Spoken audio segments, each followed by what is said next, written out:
संघर्षाची यशोगाथा या सदरामध्ये आज आपण भेटणार आहोत एका अशा उद्योजकाला की ज्याने आपल्या आयुष्यात संघर्ष करीत समाजामध्ये एक आदर्श निर्माण केला। कष्ट, कसोशी आणि मेहनत केली तर काय साध्य होत नाही। नमस्कार, मी नाशिककर न्यूज अँड एंटरटेनमेंटमध्ये मी स्नेहल आपले स्वागत करते। संघर्षाची यशोगाथा या कार्यक्रमात आज आपण भेटणार आहोत श्री रामप्रसाद माहतो यांना। श्री रामभाई हे हिंदी भाषिक असल्याने आपण त्यांच्याशी संवाद साधूया हिंदीतून। पंखों से कुछ नहीं होता हौसलों से उड़ान होती है, पंखों से कुछ नहीं होता हौसलों से उड़ान होती है, मंजिलें उन्हीं को मिलती है जिनके सपनों में जान होती है। नमस्ते, मी नासिककर न्यूज़ में आपका स्वागत है। आपका पूरा नाम और आपका जन्म स्थान कहाँ का है? रामभाई माहतो। नमस्कार। सबसे पहले हम आप लोग का बहुत बहुत धन्यवाद करना चाहते हैं कि आपने हमें बुलाया यहाँ पे, और वो सब हमें अच्छा लगा, बहुत बहुत अच्छा लगा। हमारा बिहार गांव है, नवादा ज़िला में अपना हनुमानगढ़ है, हनुमानगढ़ गांव का नाम है। आज हमें आकर के कम से कम 35 साल हो गया नासिक में। यहाँ नासिक बहुत ही सुंदर जगह है और बहुत ही अच्छा लगा। अब तक जीवन में सफ़र हमारा बहुत अच्छा रहा और आगे भी ऐसे चलता रहेगा। सब लोगों का सहयोग है। बाकी तो जैसे दुनिया चलते रहेगी और क्या है सब। आप महाराष्ट्र में कैसे आए? महाराष्ट्र में हम पढ़ाई जो है 11 तक किए। 11 में एक बार हमने एक्सपेल्ड हो गया और दूसरी बार रिस्टिकेट हो गया। बोले तो टीचर के साथ थोड़ा सा बकझक हो गया, उसकी वजह से हम पढ़ाई एग्ज़ाम बीच में ही छोड़ करके फिर मैं सोचा अब क्या करना। घर में घर की जिम्मेदारी वहाँ की जो था, बहुत सारे बहनों की शादी ये वो सब था। मैं बोला अभी घर में अगर बैठे रहेंगे तो कुछ नहीं कर पाएंगे। खेती में कुछ होता नहीं था। अभी ऐसा चलता है तो कुछ होगा नहीं, कुछ कर नहीं पाएंगे। फिर मैं सोचा चलो अब कुछ नासिक में करेंगे। हमारे बड़े भाई पहले नासिक में रहते थे, तो मैं भी वहाँ से नासिक में निकल गया। नासिक आया, 2-3 साल सर्विस किया, जॉब किया। फिर जब हम नासिक आए तभी हमें लगता था कि नहीं, कुछ न कुछ हमें करना है, जॉब से तो कुछ होने वाला नहीं है। और उस टाइम का नौकरी का पगार कितना, 400 रुपये महीने का था। 400 रुपया, अभी 400-500 उस ज़माने में तो मैं बोला कुछ होने वाला इसमें से नहीं है, अपन कुछ न कुछ करना चाहिए। हिम्मत से 2-3 साल हमने नौकरी किया। फिर धीरे धीरे कुछ पगार की बातें में ऐसा विवाद हो गया। भाई 400, 500, 600 में क्या होने वाला है, कुछ खा पी करके बराबर हो जाता था। 100-200 रुपये महीना बचता था, वही बहुत मुश्किल से बचता था। तो वही 200-300 गाँव भेजते थे। तो धीरे धीरे फिर मैं बोला अपने को नौकरी छोड़ दे, गुलामी छोड़ देना है, कुछ छोटा मोटा बिजनेस करेंगे, छोटा मोटा बिजनेस करेंगे, उसके बाद आगे सोचेंगे ऐसा। तो चालू कर दिया धीरे धीरे। नौकरी छोड़ करके हम 2 भाई पहले यहाँ आए हैं। दोनों भाई आगे पीछे नौकरी करके, दोनों नौकरी करते थे। फिर छोटा मोटा बिजनेस चालू किया धीरे धीरे, और लगन ईमानदारी का जो है फल है। सब चीज़ जैसा जैसा आप करते रहेंगे आगे बढ़ता जाता है। शुरुआत में थोड़ा अड़चन तो ही, पैसे की था नहीं हमारे पास। हम जब नासिक आए थे तब जीरो था, हमारे पास कुछ भी नहीं था, हम जीरो थे। कौन सा बिजनेस स्टार्ट किया फिर? हार्डवेयर का बिजनेस किया हमने। अच्छा। हार्डवेयर जो एग्रीकल्चर होते हैं ना, एग्रीकल्चर का बिजनेस शुरू किया। थोड़ा शुरू में हमने बहुत ही छोटा सा चालू किया। धीरे धीरे जैसे जैसे कैपेसिटी होते गया। और सबसे बड़ा चीज़ होता है बिजनेस में क्या है कि आपका लगन, जब तक आप लगन से नहीं करेंगे तब तक आप कुछ नहीं कर पाएंगे। जब हमें कोई ऐसा, हम जब रास्ते में चलते थे ना, तो लोग बोलते थे अभी ये क्या करेगा, ये पानी का बुलबुला है, ये कुछ दिन रहेगा और फिर भाग जाएगा। ऐसा तो हमें ऐसा लगता था कि अरे ये हम क्या लोग बोल रहे हैं, हमें ये तो ऐसा अपने को करके दिखाना है, हिम्मत नहीं हारना है, करके ही दिखाना है। तो आगे वैसे ही वो जो लोगों को उल्हाना मिलता है तो हमें उससे एनर्जी मिलता है कि नहीं, हमें ज़िंदगी में बन के दिखाना है। और वो हमने आज बन के भी दिखाया। आज जो भी कुछ है तो सब अच्छा है, भगवान ने सब कुछ अभी दे दिया, तो घर द्वार सब कुछ बन गए, गाड़ी घोड़ा सब हो गए, ऐसा उनकी कृपा से। ऐसा आपके बिजनेस में टर्निंग पॉइंट कहाँ से आया वैसे? बिजनेस में टर्निंग पॉइंट कैसा है कि 2-3 साल हमने मेहनत किया, तो थोड़ा पैसे आया। तो धीरे धीरे जैसे हमने करीब 98 के आसपास जो है, कुछ कंपनी लोगों ने हमें बहुत सहयोग किया। अच्छा, तो परिवार का भी सहयोग उसमें था आपके? हाँ, परिवार का तो कैसा है, हम 3 भाई थे, तो तीनों ने आदमी रखने का तो कोई सवाल नहीं होता है। उस टाइम पगार किसी को देना नहीं, जो भी कमाते थे वो हमें ही मुनाफा होता था। अच्छा। और बिजनेस भी हमने जब मेहनत करने लगा तीनों भाई मिल करके, तो फिर बहुत तेज़ी से बढ़ने लगा बिजनेस ऐसा। तो धीरे धीरे बहुत अच्छा, करीब 2000 के आसपास, 2000 में हमने बहुत अच्छी तरह से सब सेटिंग कर अच्छा, लिया। तो 2000 के बाद आपका पूरा बिजनेस डेवलप हो गया? 2000 में हम डेवलप हो गए थे अच्छी तरह से। और एक बार ताकत हो जाती, फिर वो बिजनेस में ऐसे है कि आप पैसे से पैसे बनते जाते हैं। अगर पैसे को सही जगह आप इस्तेमाल करते हैं तो पैसे से पैसे, नहीं तो क्या होता है, आप 2000 कमाए और जाके 3000 खर्च कर दिए, तो वृद्धि नहीं होने वाला है, वो फिर लॉस ही जाने वाला है। तो ऐसा टर्निंग पॉइंट तो 2000 में ही शुरू हो गए। 2000 से सब अच्छे हो गए। आपने बिजनेस में इतनी तरक्की की है, तो आपकी भगवान पे श्रद्धा है? श्रद्धा है, बहुत श्रद्धा है। हम जब नासिक आए थे तब सबसे पहले हम शिरडी के साईं बाबा का दर्शन किए। जब साईं बाबा का बहुत छोटा सा मंदिर था, उस समय हम यहाँ से गए साईं बाबा को।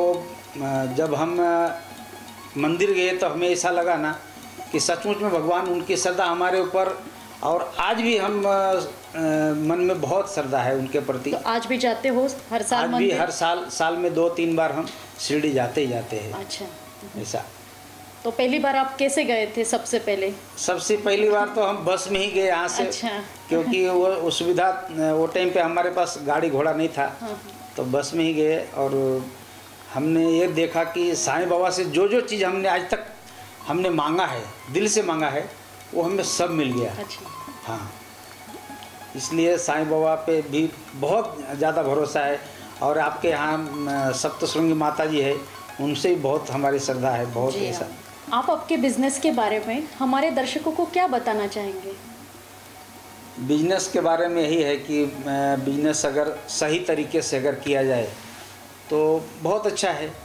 अगर बिजनेस में अगर आप लेन देन में अगर सही नहीं रहे तो आप बिजनेस नहीं कर पाएंगे। हम बिजनेस में जब से हमने चालू किया तब से सच्चाई, ईमानदारी उसमें बहुत ज़रूरी है। आप किसी को फंसाएंगे तो आप एक बार फंसाएंगे, 2 बार फंसाएंगे, वो तीसरी बार आपसे नहीं फंसेगा। अच्छा, सही बात। वो जितने भी आप सच बोलेंगे तो उतना ज़्यादा बिजनेस फैलते जाएगा। हमने बिजनेस में तो बहुत लंबे सब महाराष्ट्र, पूरे महाराष्ट्र में हमने। तो आप सप्लाई करने जाते हो या? हाँ, पहले शुरू में हमने बहुत पूरे महाराष्ट्र में बोले तो मराठवाड़ा, विदर्भ, जैसे नगर वगैरह डिस्ट्रिक्ट में सब बहुत जगह घूमने हमने, जालना, औरंगाबाद, बहुत परभनी वगैरह। तो उन सबका सहयोग कैसा है आपके लिए? बिजनेस में सहयोग पहले तो बहुत अच्छे सब पार्टी थे, अब थोड़ा सा समय बदल गया है। अभी पहले कैसा था, उधार मिलता था, अभी क्रेडिट पे माल मिलता जाता था। अभी लोग विश्वास पे लाखों का माल फेंकते थे। अब विश्वास तो है लेकिन अब वो ऐसा नहीं रह गया है। अब पैसे का ही सबसे बड़ा रह गया है। आप पैसा दो तो माल मिलता है, और पैसा नहीं दिया तो माल नहीं मिलता है ऐसा। इसलिए बिजनेस में अब कैश पैसे लगाने की ज़रूरत पड़ गया। पहले बिना पैसे के धंधा हो जाता था, अब पैसे से ही धंधा होता है। पूरा कैपिटल आपको लगाना ही पड़ता पूरा है। कैपिटल लगाना पड़ता है। अभी हर एक कंपनी वाले हैं, आप ज़्यादा 8 दिन या 15 दिन या 10 दिन का ही साइड देते हैं। तो बहुत सारे कंपनियाँ तो ऐसा हो गया है कि आपको कैश के सिवाय माल नहीं देते, एडवांस पेमेंट तो एडवांस पेमेंट लेगा। इसलिए बिजनेस में अब थोड़ा दिक्कत तो आने लगा है। अच्छा। और इसकी वजह यही है कि व्यापार में लोग झूठ बहुत बोलने लगे, फंसाने वाले बहुत ज़्यादा हो गए व्यापार में। जो माल ले लिया, समय पे पैसे नहीं दिया, आपको बोल दिया हम 30 दिन में पैसे देंगे, और उसका 30 दिन कब 6 महीने में होगा या 30 दिन में होगा, उसका कुछ हिसाब नहीं रहता है ऐसा। अभी आपने मुझे कहा कि कैपिटल लगाना बहुत ज़रूरी है। अगर जिसके पास कैपिटल ना हो तो वो लोग क्या करें? है बिजनेस अभी भी है। जैसे संबंध अगर आपका अच्छा है तो लोग माल आपको देने को और प्रोत्साहन करने को तैयार रहते हैं, ऐसा नहीं है।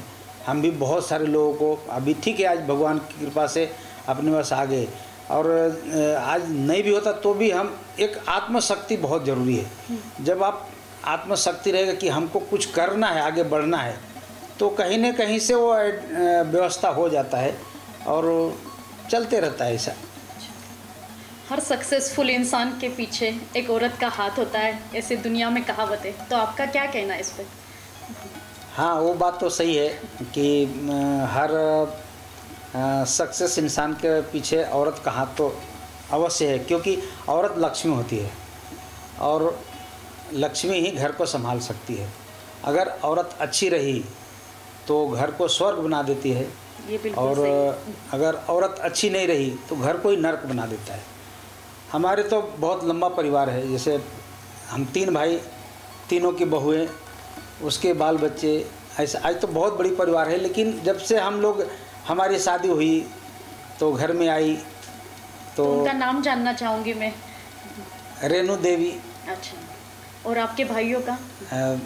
बड़े भाई का विनोद भाई नाम है, और हम बीच वाले हैं 2 नंबर का राम भाई। अच्छा। और 3रा नंबर मनोज भाई है।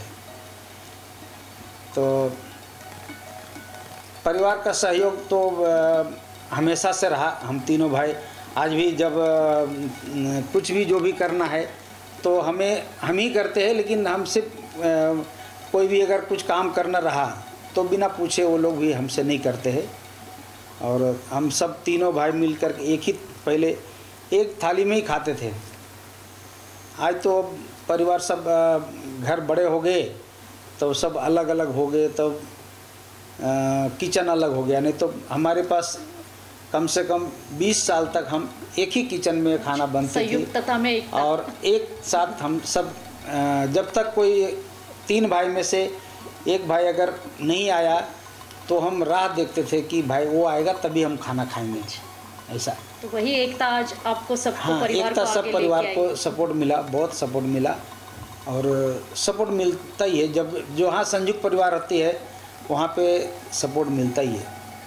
आप इतना सक्सेसफुल हो गए हो, आपने इतना संघर्ष करके आगे बढ़े हो, तो मैं ये पूछना चाहूँगी कि आने वाली जो नई पीढ़ी है तो आप उनको क्या सीख देंगे, क्या संदेश देना चाहेंगे? सही है, आजकल जो भी बिजनेस में सभी सक्सेस तो नहीं होते हैं, उसका है कारण कुछ अपने आप पे भी निर्भर होना चाहिए बिजनेस में सक्सेस। और कुछ देखते हैं ना कि बिजनेस में निराश होकर के कुछ आत्महत्या कर लेते हैं या कुछ गलत कदम उठा लेते हैं, तो वो तो ऐसा बिजनेस में नहीं होना चाहिए। बिजनेस में सब उतार चढ़ाव भी आता है, बहुत सारे है, तो लेकिन बहुत ज़रूरी है। हरासमेंट होकर के कोई होता है ना कि बिजनेस में बहुत घाटा हो गया, वो जाके सुसाइड कर लेता है।